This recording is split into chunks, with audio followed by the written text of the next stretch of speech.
We heard you crack open the blue light. Yo, come on in. You guys are here too? Goodbye, empty couch. Hello, standing room only. Labatt takes everything to the power of we. All right, what's up, everybody? Welcome back to another episode of Bobcat Tracks presented by Labatt Blue. My name is Sam Hyman, joined by Tanaya Stevens. Hello. Mike Schulze. Hello. How we doing? Phenomenal. I'm great. I'm great. Awesome. Another Bobcat Tracks. Always happy to be here. Absolutely. It's going to be exciting. A reminder, all the video episodes will be available on Ohio Bobcat Studios YouTube channel, and you can check out the audio version on Spotify and Apple Podcast as well. So we're excited to dive into a packed show. We have three phenomenal guests from men's basketball, AJ Clayton, from women's golf, Morgan Rodgers, and from men's golf, Nathanial Gray at Lamont. But before we dive into that, we got a lot to talk about. We just had homecoming in Athens, which was very exciting for the football team and beyond. Isn't homecoming the best? It's the best. It is. It's the absolute best. They get to see everybody. Everybody gets to see everybody. The weather was not that bad. No. Everybody thought it was going to be terrible. The weather was not that bad. The football game was great. Got to honor some great Hall of Famers as well. Just a wonderful time, and homecoming it's just the best. Absolutely. It's a lot of fun. Now, we also got to recognize members of the 2024 Kermit Blosser Sports Hall of Fame, part of Ohio Athletics. Yeah. Shows you the list it's packed, and starting with a team, the 1975 Ohio softball team inducted into the Hall of Fame. Yeah, I mean, the 1975 team set the groundwork for the softball program here. I mean, they went to the World Series. They talked about how they were invited to the World Series the year before. The 74 team was invited to the World Series. So, I mean, they were an elite program early on. But more than what they did on the field, what they did for women's sports at Ohio.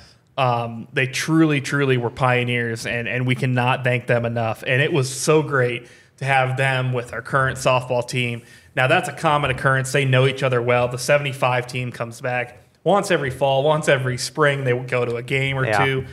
So it's so great to honor them. It's so great to put them in the Hall of Fame, and they truly earned it. Yeah, they did, and it was cool to see them after practice to chat with the current softball team. The other members of the 2024 Kermit Blosser Hall of Fame as part of Ohio Athletics, Julia Curso, cross country and track and field, a three-time cross country All-American and a three-time MAC indoor and outdoor champion. We've got Jeremy Johnson from wrestling, All-American. Emily Hobel, swim and dive, 20-time MAC champion. I mean, just Carlton Slugger White from men's golf, class of 1971. So it's an incredible list. U.S. Open. Oh, U.S. Open. Yeah, exactly. Phenomenal. Sorry, I didn't mean to interrupt. That was very rude of me. U.S. Open. He competed in a couple of them, and then he had such a long career in the PGA Tour, and then now with Live Golf. He's a golf legend. Yeah. I mean, Jim Nance doesn't just Send a message, a video Yeah, message. right. Go check Right. that out on the Ohio Men's Golf Yeah. channel, by the way. hello, friends. But yeah, no, really cool stuff. So yeah, going into some of our fall sports and the teams that are competing right now. Women's soccer, they're 6-1-3. We're taping this on October 1st, right? Yeah. Wow. Time flies. October 1st. 6-1-3. They just picked up their first MAC win last week, and they are in the midst of a bit of a hiatus this week. They don't have a match this week, but they'll be back home a week from Thursday against Eastern Michigan. Then football comes in with, like you said, it's October 1st. So right now, it's Bye MAC week. play. Yeah, so Yeah. bye week is coming up. And then the next home game is October 26th. So this should be exciting. It Yeah. feels like an eternity away. Yes. October It does. 26th. Got Kind a of couple road games in there. a funky schedule Yeah. for the football team. But we got to start at home. Yes. We haven't started at home since 2011. That's crazy. That's crazy. Yeah, that is wild. Yeah, it was packed. It was awesome. It was. So volleyball, MACtion is underway for the volleyball team, and they split their first MAC weekend at Akron, won their second match in 5 sets, and they're back home this weekend on October 4th at 6 p.m. and October 5th at 5 p.m. Go out and support the volleyball team inside the Convocation Center. It's going to be a lot of fun. I think that match is at 4 p.m. Yes. 4 p.m. on Saturday. Yeah, you Right. said 5 5 p.m. p.m. It's been a long day. That's okay. That's okay. Yeah, October 5th at 4 p.m. Yep. There we go. There we go. Yep. It's a tough one. 4, 6, 5. Yeah, got a lot of numbers, but yeah. It's on OhioBobcats.com. You can go to our schedule, and then you can confirm what time the match There we is go. at. Yeah. And you can buy tickets there, too. Yeah. Reserve seats, courtside seat if you'd like. You can get them all at OhioBobcats.com. So you can go check out what time it is, and then, maybe buy some tickets to go to the match. How about as we transition to men's and women's golf, women's golf team this week, as of today, we're taping it on October 1st. Champ. Talk about it. I haven't seen the scorecard yet, Sam, but I know Mackenzie was the Rocket Classic champion. I know we won the team championship as well. This is like fresh info. I mean, it happened 10 minutes ago. So, incredible performance by her. And they were trending. I mean, it was bound to happen, right? They were trending. They were trending in the right direction for so long, and she got the dub. Yeah, I mean, speaking of trending, they had a second place finish earlier this fall. So, congrats to Mackenzie McCree winning the individual title of the Rocket Classic, and to the team for taking the team title as well. Really awesome stuff. On the men's side, real quick on the women, there were 3 other MAC teams in that tournament, so it was a really good measuring stick for the program. I just pulled the scorecard up. It is officially final. Nice. 42 signed, sealed, and delivered. Yep, the team moved from 3rd to 1st in the final day, day. That's awesome. That's truly awesome. They went 7 over. Yeah, and the 3rd round, which was 9 strokes better than anybody else. Wow. I mean, they shot the lights out today. Well, we're going to have Morgan Rodgers on in a moment. We taped our conversation with Morgan before they won this Rocket Classic, but there's some really cool insight that you're going to want to hear from Morgan about the mindset and approach. Same thing goes for our men's golf guest, Nathanial Gray Lamont, as well. The men have a pretty cool trip to the Bahamas coming up in a month or so, but talking really about just the mindset of golf, the mental game is so real, and so that's a big part of those 2 conversations. Absolutely. And then let's turn it into field hockey. Field hockey just won their first MAC win against Longwood this past weekend, and now they're going back home October 4th against JMU, James Madison University, which is currently one of the newest MAC teams for field hockey. Yeah, really cool. Yeah, it's good. So you're going to want to come out to that on Friday. It's going to be fun. James Madison is a good team. They're currently 6-2, 2-0 in league play. Moving to men's and women's cross country, we'll start with the women's cross country team. They are ranked 6th currently in the region, which is the highest ranking in program history. Truly amazing. Amazing. And the growth is real. Yeah, it says a lot about the team and where they're treading. And Kelsey Harris, we had her on a episode last month, and she talked on Strava. If you don't use the app, it's a running app. Sam, you might know about it. She said it was probably in their last invitational in Minnesota. She said it was probably the hardest course she's ever ran, but definitely felt better than she thought it would. And overall, just very proud of the team performance. So that's good news to hear. Yeah, getting tested with a really tough course in Minnesota. Andrew Bracken on the men's side, he raced in the 8K, said the same thing about the course despite racing a 5:04 mile pace in an 8K, which is crazy, but he said it was a tough course with rolling hills. It's going to prepare them for the MAC championship later on this fall. Mm-hmm. They will go to Louisville this weekend, though, another race on the cross-country schedule.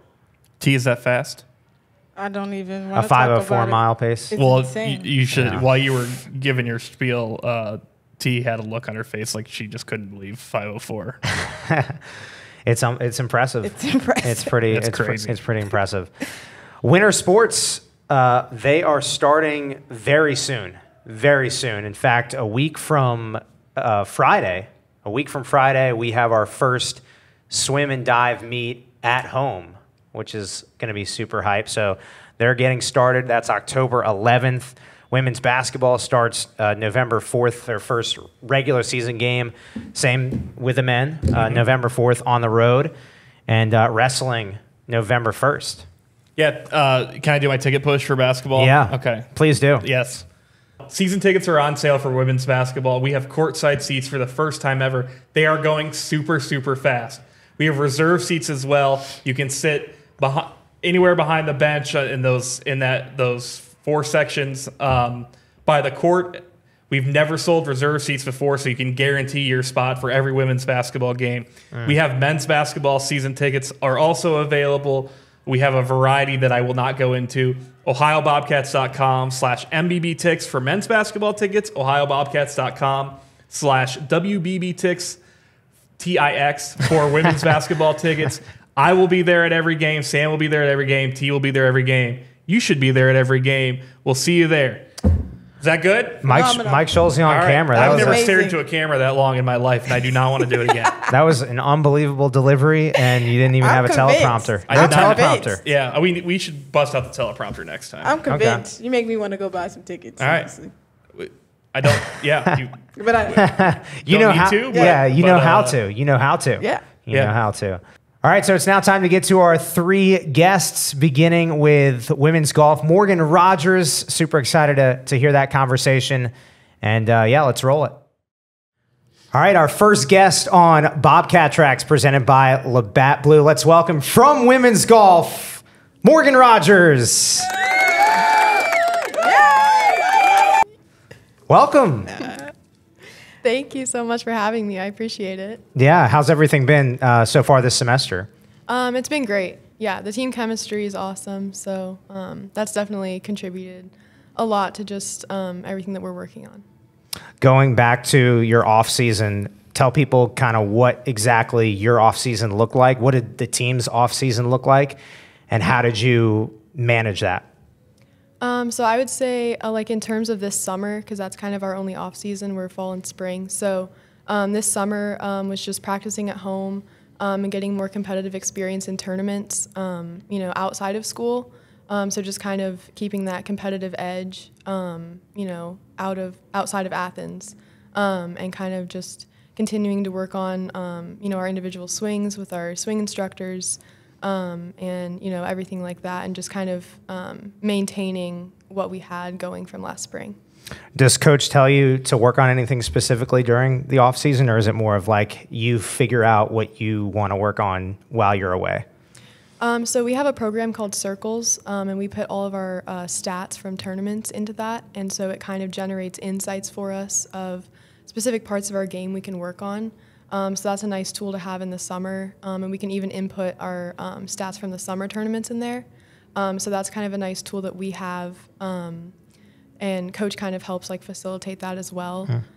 So that's kind of where we get like our practice plans in the summer for. When you guys compete in the summer, is it under your name or is it under Ohio? How does that work with competing in the summer? So in the summer, it's very individual. So there's like state AMs, U.S. qualifiers, and different things we can compete in. But it's not affiliated with Ohio. It's just very individual for us. What was your best round of the summer? Like, what was one of the biggest 18-hole rounds you had?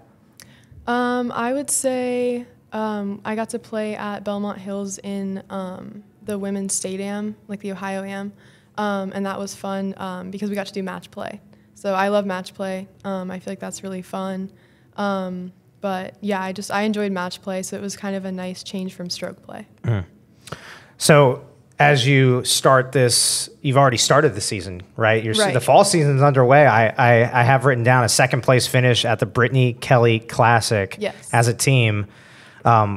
Let's talk a little bit about that experience and kind of what was your biggest observation from that second place finish in the fall? So I think we started to figure out a lot of things in the spring, and I think our finish at Max, we were, you know, hoping for the top 5, and so I think that kind of continuing that momentum from the spring, it was kind of nice to see kind of where we stacked up against other teams, especially MAC teams. At the Ball State Invite, the Brittany Kelly Classic. And so I think the biggest observation I had was just all of us really having like our best day last, which was like really big for us to do.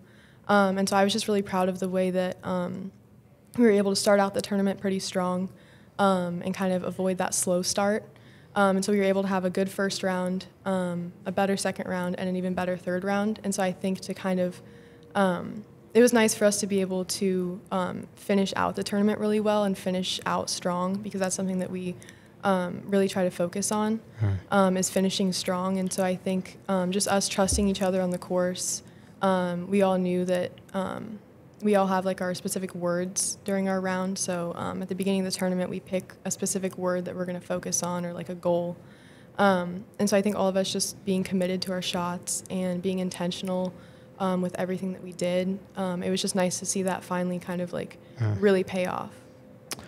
Gotta ask, what word did you pick? I was about to say. My word was... It's a word per round, right? Yes. So what word did you pick, or words did you pick for each of the rounds at the Brittany Kelly Classic? I believe my word was trust, and just trusting myself and my game. I wasn't feeling great about my driver going into the round, but just kind of some of my teammates had helped me out with just figuring out some things about my swing and stuff the week leading up to it. Sydney was really helpful, and so just trusting myself and my game. And not getting caught up in the result, but just trusting like what I can control.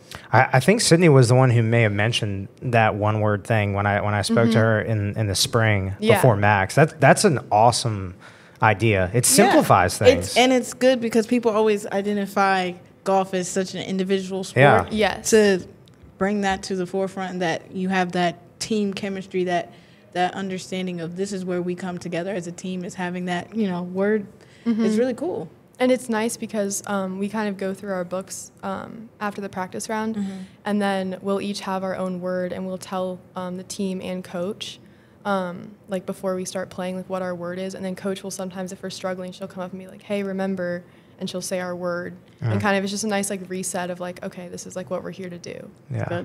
That's good. Yeah, that's really cool. So for people that don't know about your golf game, how would you describe your style of play on the golf course in a few sentences?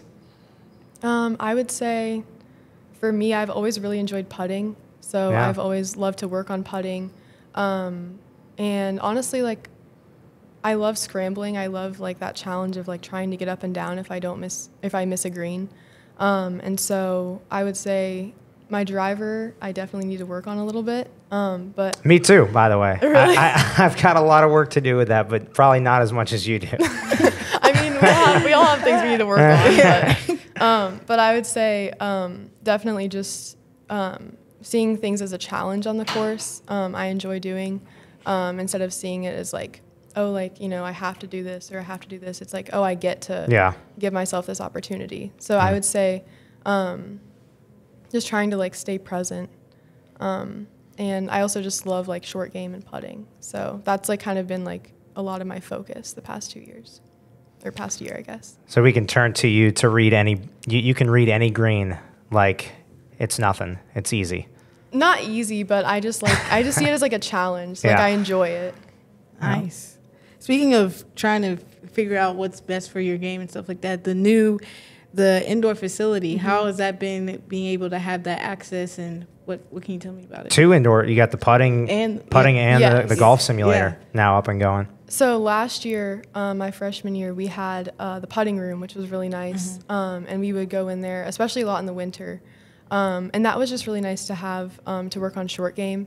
And it wasn't completely finished with like the graphics and everything, but we had like what we needed to do. We had, the actual facility. And so that was really nice, especially preparing for spring, because I feel like it's very much like a lot of the courses we play in the spring down south.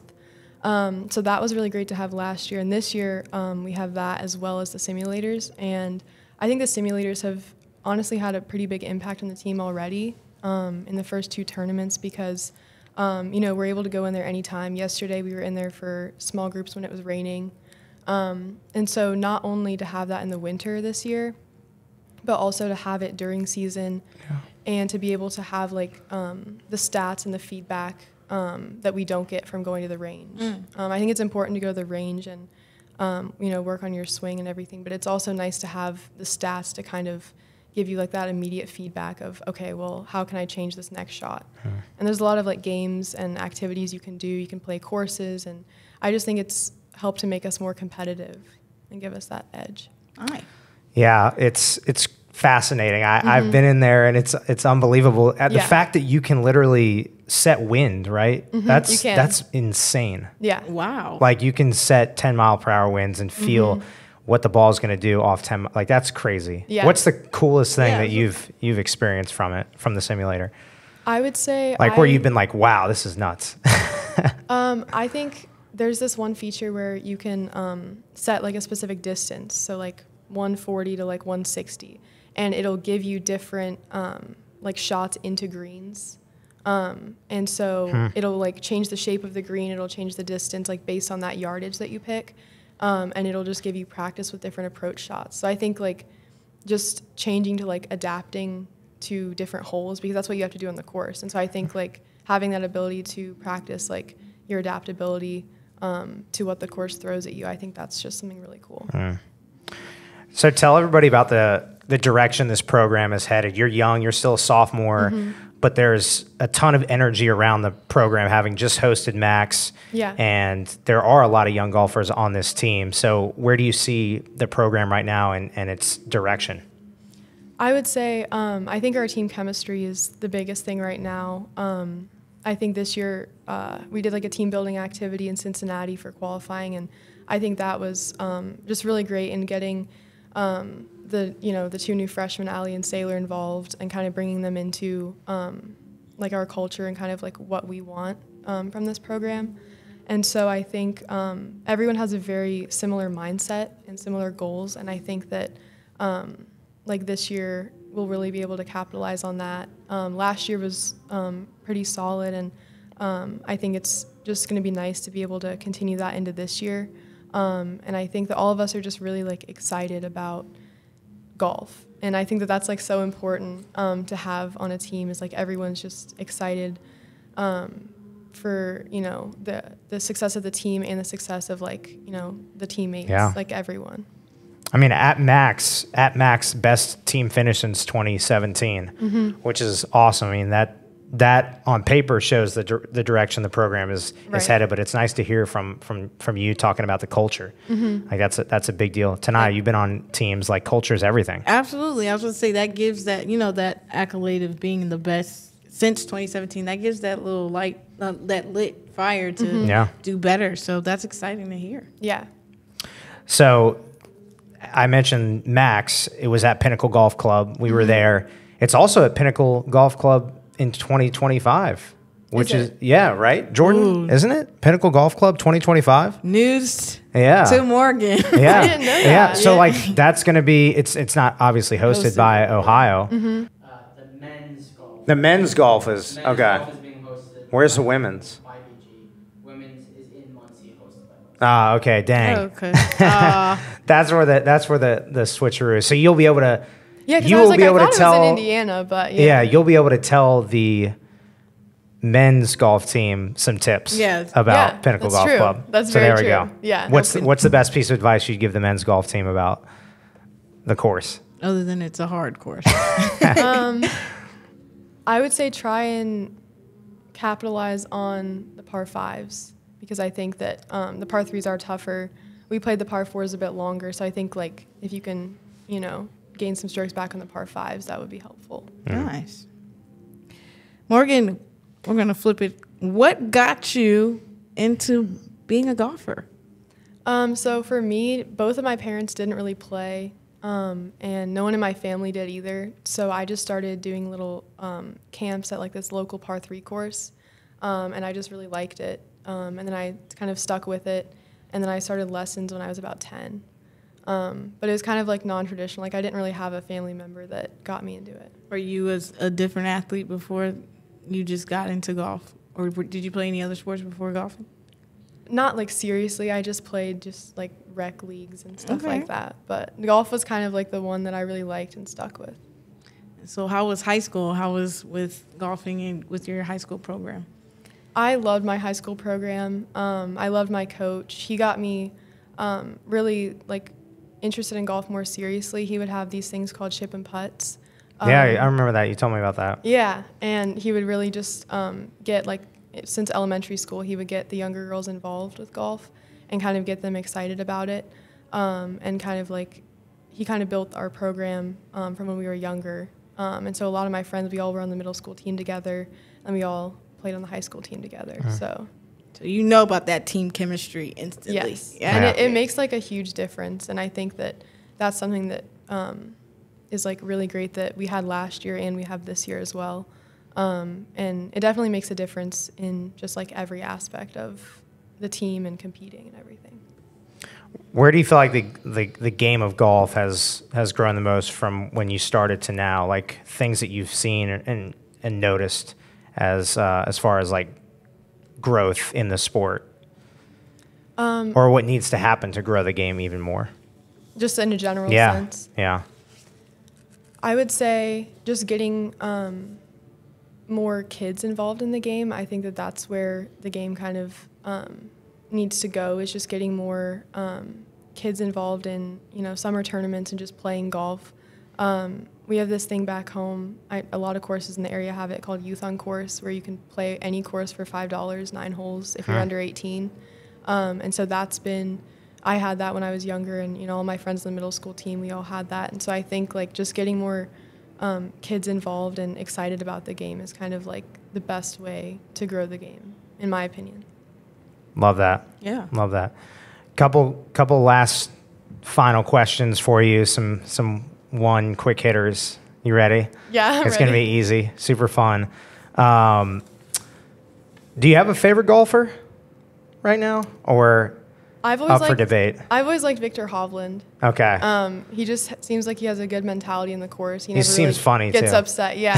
Like I feel like he just kind of approaches the game in like a very positive way. Yeah. Who are some highlighted women golfers that are talked about now? Definitely Lexi Thompson and Lydia Ko. I think for me and Nelly Korda, obviously. Can't forget Nelly, but I would say those three, just like being great role models for young female golfers. I know Lexi's really involved with, signing autographs and like, being kind of like the face of the game for young girls. And so I think they're really important kind of role models to have. Yeah, you mentioned she's about to retire. Yes. Yeah, she announced that. I think she's 29, yeah. Is that normal? Like, I feel like that's early age, but she's probably been golfing for a long period of time. Yeah, before she was 18, she turned pro. So she's had like a pretty long career. But yeah, she's definitely very young. So you're a journalism major, right? I am. Woo! Yeah. Love that. What's the coolest class or assignment that you've had so far here at Ohio? We were kind of talking about this earlier a little bit. In one of my lab classes last year, we got to do our final project on just like anything we wanted from local, like in Athens or home, and I chose the Music Industry Summit. So I really liked writing about that. I got to interview some really cool people involved with that, and some people in Scripps. And so I just enjoyed like talking to people and getting to hear about their roles in that. Shout out to Scripps. Shout out to Scripps. That's Alumni awesome. right here. What were you gonna say? No, I was saying that's great. Love hearing it. Ask this one, Tanaya. Can you read my handwriting? Yeah. If you could play golf with any celebrity, who would it be? Any celebrity. Or it can be any person. Doesn't have to be a celebrity. If we can just any person Any or person celebrity. in your life. Like some like you think, man, that'd be cool to play golf with this person, even if that person's not a even traditional remotely. golfer. Yeah. I mean, I feel like I have to say Nelly Korda. I feel like that would just be so cool to Nelly. be able to just talk to her and, I don't know, kind of pick her brain a little bit about the game. I think that would be awesome. What would you ask her? What question? Like, if you could ask her a question, what would you ask her? Oh, God. Sorry. I would say just kind of how she got to where she is, and like journey's everything. Yeah, and kind of what her biggest piece of advice would be to like someone in my position right now, and like kind of how she can play her best game. Nice. Where is your dream place, or if you've already played there, that you have golfed at, or where do you want to golf at? I would love to play at St. Andrews. I think that would be really cool. Yeah, that would be insane. Have you seen it? I have not been there, but I've seen it. Oh yeah. That would be awesome, I think. Yeah. I think I heard the Open Championship, it rotates. Yeah, I was going to say. Yeah. That's a sweet. I heard of it. It seems sweet. Yeah. A lot of people talk about it, honestly. Yeah. So. St. Andrews is legendary. Yeah. It's a legendary course. Well, Morgan, thanks for coming on. Thank you for having me. I really appreciate it. Yeah, really appreciate it. Looking forward to seeing how the season goes. Well, it's started, but the rest of the season, and then MAC championships will be here before we know it in Muncie, Indiana. Yeah. Yeah, and the men will participate in the MAC championships at Pinnacle Golf Club. So give the squad over there some tips. All right. Okay, I will. Thanks, Morgan. Thank you. All right, our next guest on Bobcat Tracks. It is the one and only AJ Clayton. Did you know that was coming? I did not. Yeah. No. Well, welcome to the show, man. Glad to have you. Appreciate it. Happy to be here. Yeah. How's the off season been for you? I know you guys have started practice here with this semester, but how was the off season? It was really good. We had everybody here all summer. Pretty much did some type of lift workout every single day except the weekends. Got close as a team, did lots of events, just finished up our retreat at Hocking Hills, went hiking, hung out at the house, all types of things. Had a magician who was really cool. Oh, really? Nice. Yeah, he did some cool stuff. What was the coolest thing he did? There was his very first trick. He had AJ Brown put his hands out, and he was like, just keep him there. He drew an X on his own hand, tapped it, it was gone, touched AJ's hand, and there it was. So from the start, he had us. His name was Michael Kent. He did a phenomenal job. It was really cool to watch. No way. Wow. So you were like... There's a picture of me on Instagram with my mouth just wide open because, I mean, he got me on a couple tricks. It was You know, there's always somebody in the room who's like, well, I figured it out. Like, nobody could. We had that for a few tricks because, we've all figured some of them out, but that one was really the one we didn't know. Yeah. So you did figure out a couple? Yeah, a couple we Did he figured tell out. you about the one that you were describing with AJ? No. Yeah, because You can't magicians don't reveal tell. it. Yeah, No, magicians no. don't. But we figured a few out. Yeah. Having that, how's the team dynamic going into the season? It's really good. We're a real close group. We did a lot of events over the summer. We played kickball, wiffle ball, all types of stuff, hung out as much as we could, integrated the transfers, freshmen. I would say it's a very close group, one of the closest I've been a part of, especially very fast, seeing as we've only had the last 2-3 months now, but very close group, very talented group, a lot of fun to be around. Who's the best kickball and wiffle ball player on the team? Probably the same answer for both, probably AJ Sheldon. Just launched it, both sports. Just a lot of fun. Notice how you had to say the last name there because you got three Gotta be AJs. more specific. 3 AJs, right? Yeah. 3 of them, yeah. Can't keep track. In practice, in games, is it always Coach Bowles or any of the coaches they say AJ and last name, or how does it differentiate nicknames? It honestly just depends on the situation. There are a lot of just AJs, and all 3 of us will look, or 2, whoever's in the area looks. But for the most part, I mean, you've got Shelly, you've got Jose is what we call AJ Brown, and then me, I get called Clayton and Slash most of the time. So, Slash. Yeah. Slash. Yeah. Where does that come from? At the end of my freshman year, we had realized we had 3 AJs coming in, so we said, we have to figure something out to call all of you, and Coach Ness just said Slash and Bowles when I like it. So that's where it comes from. Yeah, Nice. that's amazing. So what are some things that you specifically are working on with your game right now to take it to another level? Definitely still continuing to work on my shot. Lots of post-up drive, just trying to create more of an all-around game, and really just team ball. That's been our biggest thing this summer, is learning each other. And for me personally, learning how everybody plays, new guards, learning how they play, what they need from me. With having Jalen and Miles, I was here with them for a long time. So being able to, integrate the guards and get used to them too. This is your senior year, correct? Last year. Last go round. Last year. Last year, best year, baby. Yeah. What can you say, or what can you think about all the way back from your freshman year to now that has changed, and you're excited for this upcoming season, last season? I mean, honestly, everything. I mean, obviously, my roles changed a lot from my freshman year. I had 2 25-year-olds who I played behind, so being able to be a bigger part of the team is probably the part I'm most excited about. And how it ended last year, how we ended as a team. It's very exciting to get to continue what we started at the end of last year, and it's still pretty bitter taste in our mouths from how it ended, and wanting to get that back is a big part. of just everything we've been doing. Yeah, I think we talked a little bit about your growth from high school to college, specifically with your shot, your 3-point shot, or just your shot in general, with how it changed. Tell us what it was like in high school and how you fixed it when you got to Ohio. I had a very flat shot. My release was probably under my chin most of the time, and just getting into college, Coach Martin, the whole staff really helped me get my shot to finish high instead of just shooting a line drive at the rim every time. And the 3-point line being back farther, line drives didn't really work very well. So really focusing on getting a higher arc and a higher finish was the biggest part of it. And just from watching you play, you have a very quick release as well, right? Is that something that you also developed at Ohio? Or I mean, it just kind of happened as I was working. I'd start to shoot faster, and it just kind of became a part of it, really. I mean, I think it's – I haven't seen everybody playing college basketball, but I think it's one of the quickest releases that I've seen. We'll see. Yeah.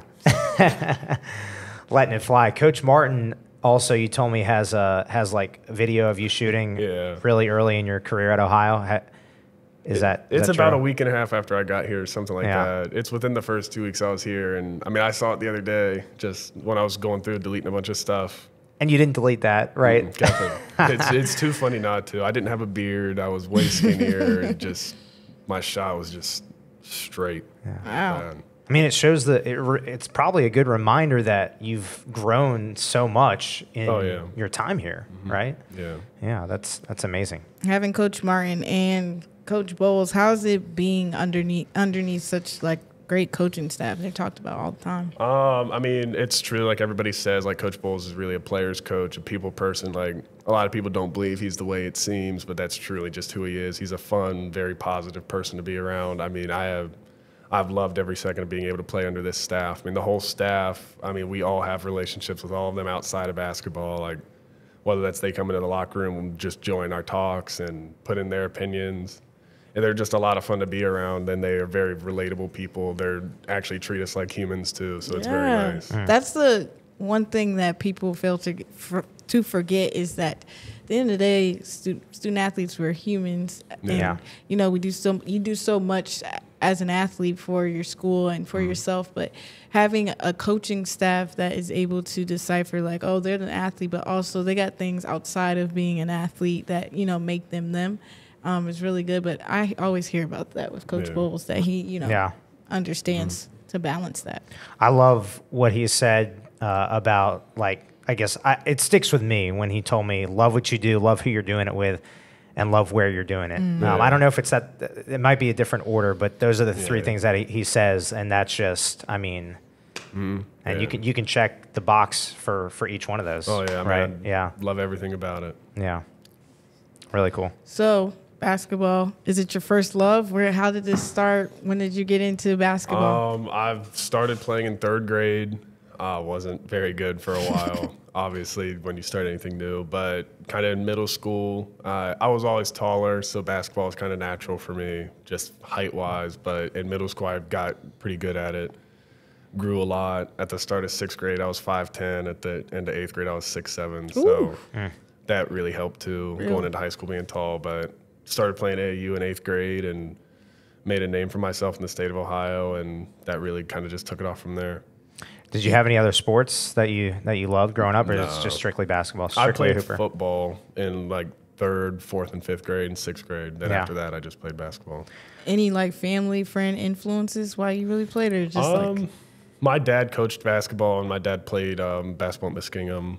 So I mean, maybe that's a bit. Both my sisters played volleyball, but I mean, I just always liked basketball the most. Yeah, that's awesome. So here at Ohio, I think a lot of people know this, but remind everybody, you came in at what age? How old were you when you got here? I turned 17 3 months before I got here.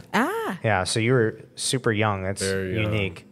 Yeah, so was it an easy transition for you? Or did you like learn a lot about yourself when you got to OU? Definitely learned a lot being 17 years old, just finished my junior year of high school, coming in with Ben Vanderplas, Jason Carter. I mean, 2 guys who were both way older than me. I mean, I watched Jason play in high school his senior year when I was in 6th grade, and then we were teammates, and it was very the hardest thing for me was physicality. I was very skinny, didn't have a whole lot of strength, and those two obviously were way older, had all the strength. So those two are a big part of the reason of how I've gotten here. They helped me so much throughout my freshman year. The coaches all helped me kind of develop. And once I started to get a bit stronger, I mean, that changed everything. But even just the little things like, you know, washing my own clothes, folding my own clothes, like everything. Yeah. Everything changed. Time to grow up. Yeah. What can you say to athletes out there who are coming in as freshmen and they know that there's some people ahead of them? What can you tell them about, you know, about their time leading into going into college? I mean, everybody gets their opportunity. I mean, sadly, in some situations, you've got 3 seniors, 4 seniors, however many in front of you, but you can't let that discourage you. I mean, experience kind of trumps all in my experience, and you could be as talented as you want as a freshman, but if that guy has been playing or girl's been playing for however long, they've got all the experience of how to play D1 or whatever it may be, it's challenging to overcome that experience with natural talent. Yeah. You mentioned you came in a little skinny. You're not skinny at all right now. And I saw you in the weight room. Azar, your strength and conditioning coach, I mean, he's got you guys locked in, dialed in. I'm bummed I missed squat max day. I saw bench max, but your squat, what is it at right now, max-wise? My max was 455. There we go. Yeah. What was freshman year? Do you remember? We didn't max out, but it was nowhere near that. 455, and for max, just one rep. It's one rep. Yeah. Wow. How'd it feel? When I started to push up, got all a little blurry around, but I got it back up, put it down, and that was that. So that in the weight room, that's like that's your thing, squat. Yeah, I mean, it's pretty obvious when you look at my legs compared to my upper body. Like, my legs are pretty big. My arms, not quite as big, but it's always been like that. I have very great leg genetics, I guess. They've always been a bit bigger and more. You need that to be in the block and being able to box out. It's really nice. Yeah. Yeah. So, when you think about, we talked a little bit about this team, the coaches, and 2 people you mentioned, Jason Carter and Ben Vanderplas. You've obviously consumed a ton of advice about this sport. Is there one thing that really sticks with you in terms of advice, maybe a game that resonates with you that you learn the most from, that comes to mind that you look back on? Or maybe a film session, something that like during your career you were like, wow, this really helped me turn a corner. I would say, in terms of just going back to my freshman year, the one thing that really kind of showed me, I had a lot of confidence issues. Being 17 years old, being young, always used to being the best player there was in the area, whatever it may have been. It was very challenging to come in and play. Like they always tell you, everybody was the player of the year in high school here. Like everybody was this and that. And I felt for a while like I wasn't good enough being young. It was very challenging for me to adjust. But I remember we scrimmaged Cincinnati my freshman year, and I had went 4 for 5 from 3, and that was when I kind of felt like I was like, wow, like I can do this, like I do belong here. And since then, I mean, the rest is history now. But that was probably the kind of like biggest thing for me in my career. I was told to ask about your 2 threes at Kentucky. Were those anything memorable about that? The story, Coach Bulls and I kind of relive it at least once a year. Sometimes it gets brought up more often, but he yelled my name to sub in the first half, and I was by the scorer's table, and I looked up and just looked around, and it was a sold-out crowd, 20,000 many people, and he just started laughing, and he saw my eyes just wide, looking around, seeing all these people, and I subbed in, and obviously they were very good at the time, and I mean, I subbed back into the second half and made 2 threes in a row, and it just gets brought up every now and then of my eyes, just looking around, seeing 20,000 people yelling at me. That was the moment. You're like, wow, I'm really in college basketball. We had a lot of home games, and so like obviously I was used to like our 4,000 or 5,000 people. And still a great crowd. We do. Great crowd. And then I go to 20,000 against me. Yeah. And you see a team like that, you watch them growing up, so. A team with John Calipari, playing against him, subbing and looking at him, being like, "Wow, that's so cool." That's crazy. Any other games stick out in your career at Ohio? Definitely Buffalo at Buffalo last year, just making 7 threes. That one really sticks out to me. I mean, obviously the most threes I've made. And then Ball State at home my sophomore year. That one's probably the biggest one because we were in a real rough spot. And that game was kind of the start of I think we won 8 in a row, something like that. And that was kind of like the turning point for our season. So that game, those 2 games really stick out to me. Yeah, that's awesome. Also, another thing I wanted to ask you about that I was told to ask you about was your first plane ride? The first time you ever were on a plane? Yeah, I'd never been on a plane until my freshman year of college. And I remember we were flying, and one of the managers told the lady that I'd never flew. She brought me my little wings, and they wanted to pin them on me. And everybody was laughing, and she was like, if you get scared, like, you can come and get me, and I'll help you out. And I was like, I'm going to be all right. And I mean, I'd never been in an airport, never been on a plane, and now, I mean, it's just kind of natural. So it was definitely scary, the first little bit of turbulence we got. Yeah. We've had some scary plane rides and some storms and snow, but yeah, turbulence, all that I get. I don't know why it kind of just makes me excited. You like turbulence? Yeah. You would have loved It's a hot last take. year. That's a hot take. We came down crooked. Not like excited, but it's just like, okay, I trust the pilots that we're going to be okay. We came down crooked last year. Oh, you did? We hit one wheel, bounced, went back up, came down, went back up, then came down. The best part is when the pilot goes, okay, guys, we're back home safely. Yeah. Okay, I know being a student athlete kind of consumed your life, pretty much. We were just talking about it. But who are you outside of basketball? Outside of basketball? I mean, I'm a big video game guy. Like to play video games a lot. Fortnite, Call of Duty? Big Fortnite fan. That's what I'm doing after this. So all right. Nice. Big Fortnite fan. Watch a lot of movies. Watch a lot of shows. Right now I'm watching How I Met Your Mother.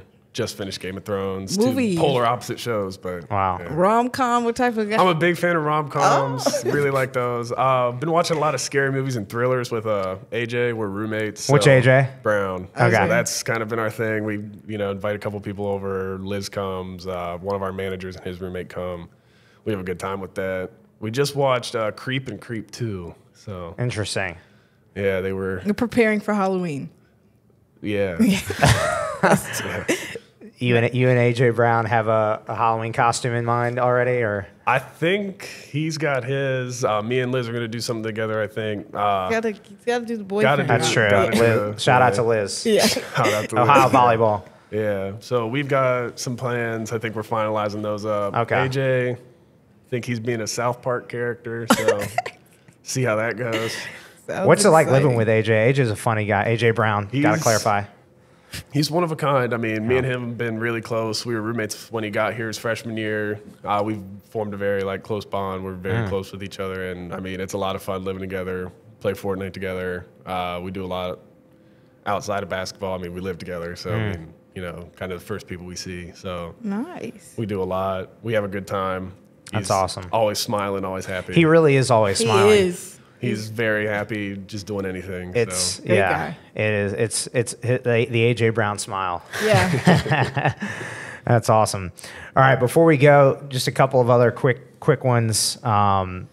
So, if you were to pick you plus 4 starting 5 celebrities or just anybody, 4 other people to play ball with you. So it could be anybody. It could be anybody. I know it's 4. I know it's kind of or alive or anybody. Alive. Anyone. Yeah. All right. So obviously, you got myself. Got to pick Adam Sandler. Oh wow. I think that'd be awesome to get to play with him. It's a good one. It is. I'd probably one of my favorite basketball movies is White Men Can't Jump. So I pick Woody Harrelson and Wesley Snipes. I think that movie is one of my favorites. The 5th, I'd probably throw Kevin Durant in there just because Kevin Durant. So KD. I'd throw him in there too because that'd be really fun to experience that. Nice. You got one? So I have a couple athletes. Okay. This thing called bench, start, cut. All right. So you pick. I'll give you 3 athletes, and you will tell me who you bench, who you start, and who you cut. All right. You ready? Yep. Al Horford, Julius Randle, and Anthony Davis. I'm going to start Anthony Davis. I'm going to bench Julius Randle, and I'm going to cut Al Horford. Oh. I think Al Horford may have just retired. No, yeah, I think he's in his last year. Or maybe he's in his last year. He's close. He's really been around. The reigning champion. Yeah. That's okay. Wow. All right. I got another one. All right. Kyle Gasol, Tim Duncan, Kevin Garnett. I'm going to start Kevin Garnett, bench Tim Duncan, and cut, who was the last one? Pau Gasol. Cut Pau Gasol. Interesting. Might be a hot take. I'm not going to debate it. Might be a hot take for the I need viewers. his mindset out there. You need K. Okay. I need his mindset. So I think he's the best there ever was. I need him out there. Yeah. KG, best there ever was, power forward. That's tough because Timmy that. Duncan is. Keep my opinions to myself. Yeah. So say that's a hot take. It's mental. Yeah, okay. Over mental. I got you. Tying it back to how we started this with magic tricks during team retreat, Hocking Hills. Which teammate would you think be the best magician? Best magician. Or could be the best magician? If we're going purely based off just like, it would be hilarious to watch. And because this guy, he made it funny too. I think Vic Searles would be hilarious to watch do it because he's just doesn't say a whole lot. And like there was a trick where there was imaginary cards and Vic had some and he looked at him. The guy was like, "You've got to go." I sat on him and everybody just started dying. I mean, it was so funny. But I think I think Shelly'd be really good at it. Yeah. AJ Sheldon. I think he'd be very good with his with misdirection and that type of stuff. Aiden Hathaway actually does have a card trick, so he'd probably be good at it too. Okay. Wow, we're gonna have to find out what that card trick is. Yeah, but he does it all the time whenever there's a deck of cards. So. Yeah. So it's old to you. Yeah, but I mean, so those would be my top three. Yeah, that's great. You got anything else? No. Yeah. I guess last one, message to the fans before the season. There's a lot of energy around this team right now. A lot of hype, a lot of pub. Yeah. Tell the fans what they want to hear. I think it's going to be a lot of fun. I hope everybody can get there. I hope we can have more attendance than we have last year. I mean, it's going to be a lot of fun to watch this year. AJ Clayton, man, thank you for your time. And Thanks, looking forward to seeing what happens. Thank you guys for having me. All right, another guest, Bobcat Tracks presented by Labatt Blue. On the tee from Ontario, Canada, let's welcome Nathanial Gray Lamont.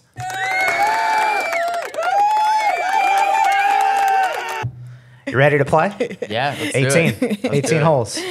Love it. Yeah. Thanks for joining us. Yeah, thank you very much for having me. Never done one of these before or anything like this, but really interesting. I like podcasts, so I figured it'd be awesome to do. Now you are on one. Yeah. Cool. This might become your favorite podcast before it's all said and done. Perfect. So welcome to Athens. You're a transfer, right, from Eastern Michigan? I am. Yep, that's correct. Yeah. So why did you decide to come to Ohio? So at Eastern, we had a coaching change with some new money that came into the school and stuff like that. There was some demand for some new changes and some new players and stuff like that. And so my values didn't really line up with the new coach and stuff like that. And so it was just time for me to go somewhere else and start a new kind of college career here. And I know Sam Hogan, who I grew up playing golf with, and he had all great things to say and really liked his opinion on it. So thought I'd come out to Athens. When you visited the campus, what was your first reaction to it? That's funny because I never actually saw the campus before coming here. Yeah, Came in blind. I went to Eastern. I signed at Eastern 3 days before the deadline, and went in blind and came in here blind, and just kind of, I guess it's just rolling with the punches. But so far it's been great. People have been great, and I love it so far. Glad you're here. Thank you. What was it like growing up with Sam Hogan? Yeah, I mean, it was good. We weren't obviously super close because he's about 40 minutes from me, but just kind of playing against him in tournaments, seeing him and stuff like that. So, I mean, it was good. He's a great player, and he was always like a super good junior. So it was kind of just, chasing Sam down as he is like a year or two older than me, I think. So it was kind of like, it was nice to look up to him, and yeah, he's a good guy. Tell us about your golf game. What is your greatest strength on the golf course? For me, I think it's probably driving the ball and iron play. Like tee to green for me is probably my strongest suit. It's just always kind of come naturally to me, and I don't have the best short game, so I try and keep it on the fairways and on the greens. So yeah. Nice. We asked Morgan this earlier, but how do you like the indoor facilities that are being utilized for golfing this year? Yeah, they're great. It gives us a place to be able to really dial in numbers where it's a controlled atmosphere, and whatever numbers you have in there are going to be very replicable outside, and that just gives you so much confidence in what you can do on the course, and gives you a lot of confidence. Morgan said her favorite thing was that you can see how far you can go as far as it. Honestly, you can set yardage, an exact yardage, right? What's yours? Yeah. I'm like what Morgan was saying. There is a lot of different features on TrackMan with being able to set different numbers and practice those different numbers that we would typically see throughout a tournament. And so, like I said, that definitely helps where you can hit to a green from 50 yards or you can hit to a green from 102 yards. Like you can really create any kind of scenario that you want for anything that you would see in a tournament. So that's awesome. And I think that's one of the most important things that we have here and make sure we use a lot of. Tell us about the team. I know you're new to the team, but what do you feel like is the biggest thing that stands out about Ohio men's golf? The biggest thing that I would stand out, that stands out to Ohio men's golf would honestly be character. Just the abs, through everybody that I've met, I've spent some more time with the guys that have traveled and a little bit less time with the guys that haven't, but it doesn't change who they are. Everybody's nice no matter whether you're playing lineup, not playing lineup. Everybody's just a really awesome person and has made my transition from Eastern to Ohio just very welcoming and feel like I've been here for 2 years, even though I've only been here for, I think, 4 weeks now or something like that. So yeah, just really just awesome people. That's the best I could say.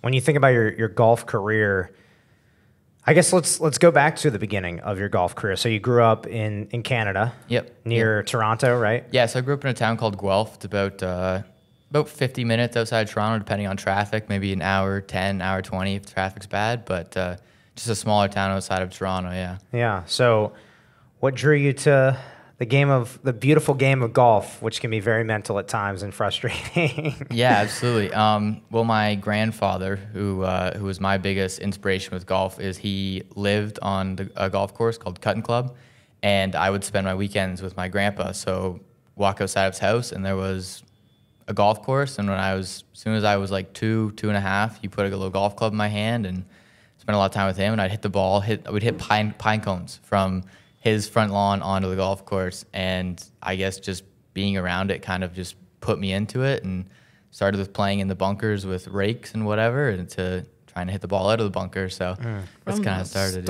That's so cool. Knew golf before you could talk, huh? Yeah, exactly. Yeah. What did your grandfather tell you?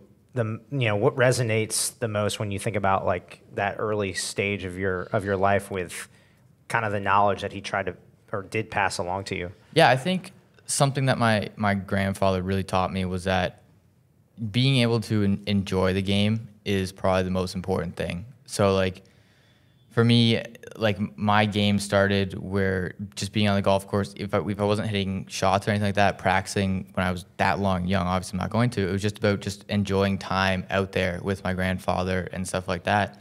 And then as I got older and progressed and I wanted to get better and stuff like that, it just kind of he taught me to practice around the greens more, because I wasn't allowed to go tee off from the tee boxes. I was only allowed to be around the greens just by his house.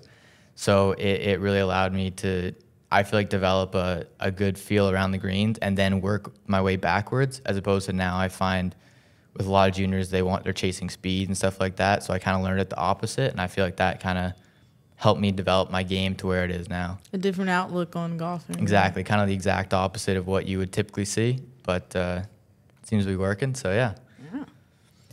So you have cool moments with your grandfather. What's some other cool moments that you've had in your career thus far, whether it's traveling, whether it's golfing at a particular place?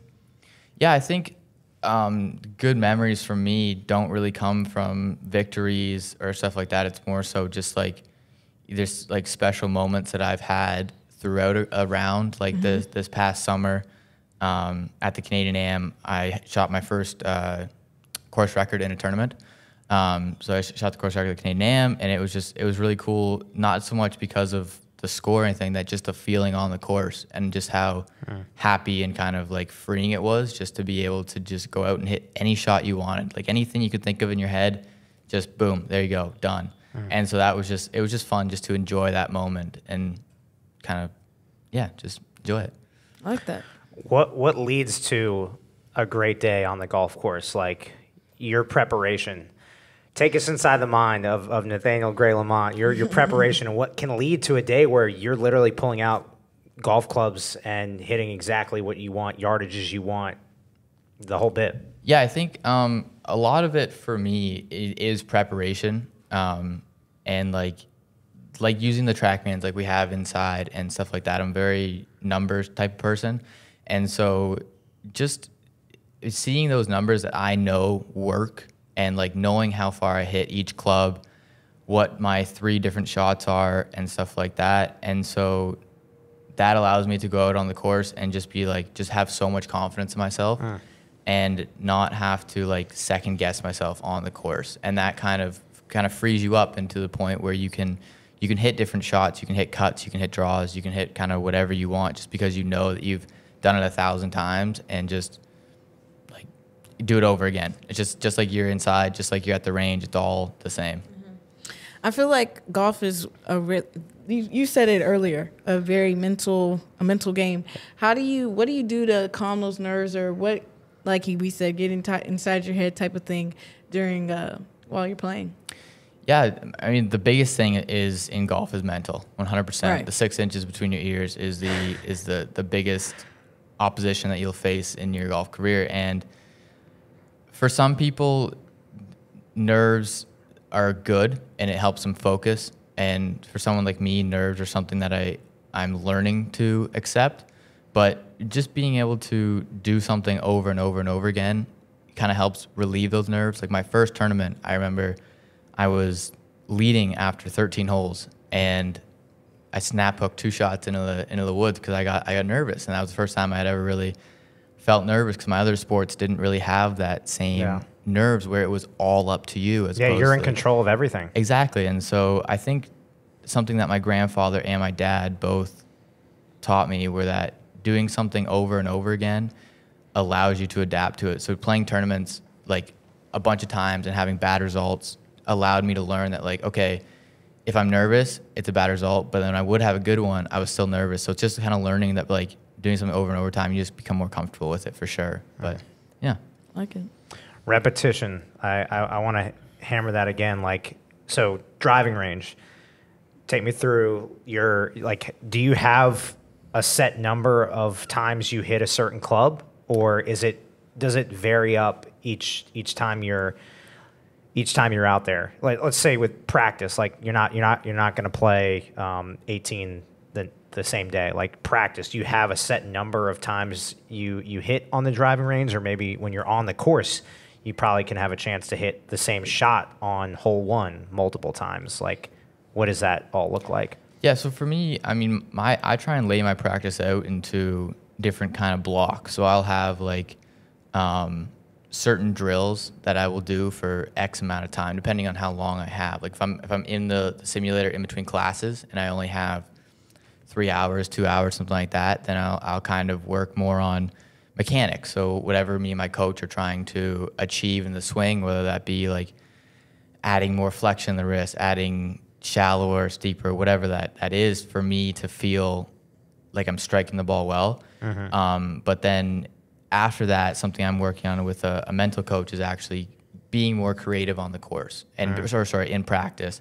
And so just going out there and like kind of goes back to like my grandpa said, like just having fun. So like going out and hitting ridiculous slice shots, ridiculous hook shots, whatever you feel like hitting, because on the course, if you hit the same shot over and over again on the range and you get out on the course, you get very tense, right? Because you're not able to kind of free your mind. And one of the things that I'm working on is that I've created such a false sense of confidence in my swing, and it's always been if I have the perfect swing, then I'll be perfect on the course. As opposed to now, I'm trying to get back to that old, just have fun with it, hit all kinds of different shots, and have confidence in yourself and separate yourself from that swing.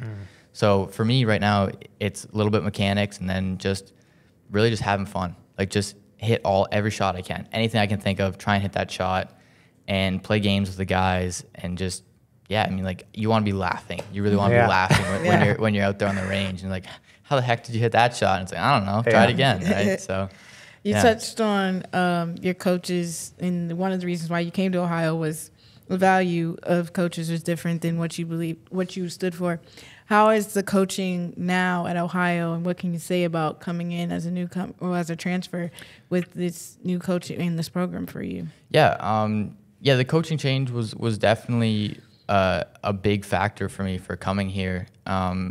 Sam as well had a lot of good things to say about Coach and Coach Whitus. Yeah, exactly. And he's been great. He's been awesome in helping me work on what I want to work on, and we've been able to talk about what I think needs to happen and stuff like that. Because like obviously nobody knows your game better than you know your own game, and so just having someone that's able to like understand what I need to work on, and then he can put his input into that is awesome. And I think that's helped me a lot in the last couple of weeks. Just whatever I'm trying to do, he's always there to support and help with his opinion. So yeah. How do you feel like the team's doing so far this fall? I think we had a decent finish at Marshall. I think we finished, 5th or something like that. I don't know how many teams there were, but I think we played pretty well. And the next event, Oakland, I think we had the wrong mindset really going into that tournament, and really underperformed. I think all the guys would agree that we had good spurts in that tournament, but we weren't able to kind of piece it all together. So we're trying to work on that with trainers and coaches and stuff like that. And I think another thing that I hope that I can bring to the team is a little bit more like competitiveness, and just everything needs to be competitive. And then you get out there and it just feels so natural to you. So I think this fall we have a ton of potential, and I see a lot of improvements in myself and in the team. And so I look forward to having good finishes the rest of the fall. But first event was good. Second event, we definitely struggled and learned a lot. So excited to keep going forward and see what we can do. Yeah, schedule looks pretty cool. Pretty fascinating. You get to go to the Bahamas. Yeah, that's awesome. That's actually over my birthday. So is it really? Wow. Yeah, hoping for a little birthday help on that good tournament. But yeah, it should be really fun. That's really cool. Were you going to say something? No, I was going to ask him some fun questions. Yeah, let's do it. Yeah, let's do it. Let's do it. All right. Yeah, you want to start us off? Yeah. Yeah. Who is your favorite golfer? This is a weird one, but Mac O'Grady. I don't know if you know who that is. No. Give us some background on why. Yeah. So Mac O'Grady is kind of this philosopher, you would almost say, of the golf swing. And something that my coach teaches is called the Morad method. And Mac O'Grady is the creator of the Morad method. And so I've just always just gravitated to him, just of his fascination of the golf game and seeing things differently like no one else has ever done. And yeah, so that's why he's my favorite. Nice. That's really cool. You seem like a real mental, very mental. I love it. I could talk about the mental state forever. Yeah, no, it's. So I appreciate you. Like you said, you have a mental coach. I do. Yeah. I've worked with a few in the past. I'm starting to work with a new one. His name's Dr. Raymond Pryor. He's great. He's an awesome guy. And yeah, he's just teaching me new things that I haven't learned from other sports psychologists and stuff like that. So I'm kind of liking his approach as opposed to the other people that I've worked with. Just didn't really resonate with me that well. And so we seem to be clicking, which is nice. It's very good. Super cool. All right, one major championship. You can only play in one major championship. Which one would you play in? Probably the Open. Doesn't matter where it is. St. Andrews. We're talking out in Europe. Yeah. Scotland. Yep. So it doesn't matter which course because I know it rotates. Doesn't matter. All right. Doesn't matter. Okay. It's just the illustrious. The Open. It was the grounds. First. Why not? Why that? To me, that's hold that claret jug, baby. Exactly. That seems like the special one. Hoist it. Okay. Go ahead. what is your take on playing at Topgolf? Like playing? Yeah. Oh, yeah. Do you like when someone goes, let's go to Topgolf? Do you like, okay, I'll just play, or do you like get into this competitive mode? I have seen people come with their golf, like their gloves and whatnot. I think if you're showing up to the Topgolf with your clubs and your glove and everything, it's the wrong spot. It's the wrong spot. I mean, I go to Topgolf and I think I purposely try and look like I'm bad at golf and just have fun. Yeah. Like, I mean, it's, yeah. But is it hard? I mean, you seem like the guy that's very competitive. Like you said, trying to bring that to the team. It's like hard going to Topgolf and not thinking competitively. Yeah, and strategically like, oh, I want to get it that far. I think I would come up with a silly enough game to make it fun that I could still try and win. So you got that fine line. Yeah, you got that fine. Exactly. You knowing who you're with and whatnot. Yeah, exactly. But I have seen people come with everything. Yeah, and playing for hours. Like, yeah, I went to the Topgolf in Columbus actually. Yeah. My second night being down here with my family and stuff, and it was so much fun. It was only the second time I've ever been to Topgolf because we don't have one in Canada, so it was. I mean, I didn't have any clubs or anything. I just used a little one that's like on the side, and I had so much fun just hitting it, and yeah, it was a great time. Yeah. So you can't pick your favorite golfer for this question. So if you could have anybody, any celebrity, any person as your caddy, they don't have to be related to golf, caddy with you for 18 holes, an 18-hole, just one-day tournament, who are you picking? Am I going for fun or am I going for score? Good follow-up. That it's a was good follow-up. great. We could do both. Yeah, both. Let's do both. 'Cause the answer changes. If I was going for score, I would probably have to say Dr. Mo Perkins. He's a golf psychologist, and like having him on the bag, I think would just be awesome for like score-wise, but fun-wise. This is what I want to know. I think I would have my friend Jackson. Yeah, okay. My friend from back home. Yeah, he would just be. We just have a great time. Anytime I play golf, it's just so much fun. Shout out to Jackson. Shout out to Jackson. We gotta meet Jackson. Yeah, we can meet Jackson. Does he play in his school? He's a runner at Queen's University. Oh, nice. In Charlotte, in Canada. Okay. Yeah, in Canada. It's just in Kingston. Yeah. Wow. Cool. Nice. What about a celebrity? Can you give us a celebrity that you would want on the bag, or? I feel like Kevin Hart would be pretty funny. Ooh. Yeah. Somebody else has said Kevin Hart.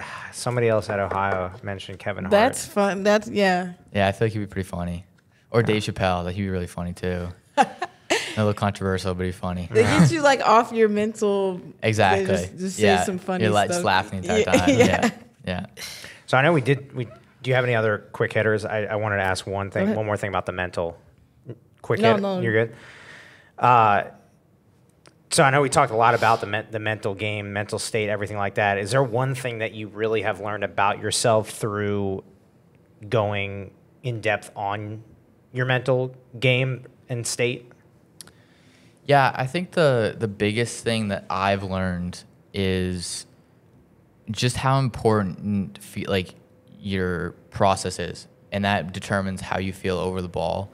Because if I'm miss something in my process, whether that be like the amount of steps I take up to the ball, or if I'm in a different position or something like that, then I have nothing to base it off of, right? Like I've missed a step. What's stopping me from not messing something else up in my swing? So if I get over the ball and I don't feel right, then I've learned to step off the ball and be like, okay, redo the process. Nice. Until it feels right. The ball's not going anywhere, so why do you have to rush it, right? So I think just process and like kind of like your state over the ball, I would almost say, is probably my biggest take on golf. And if you can get that thing right, most of the time you're gonna hit a pretty decent shot.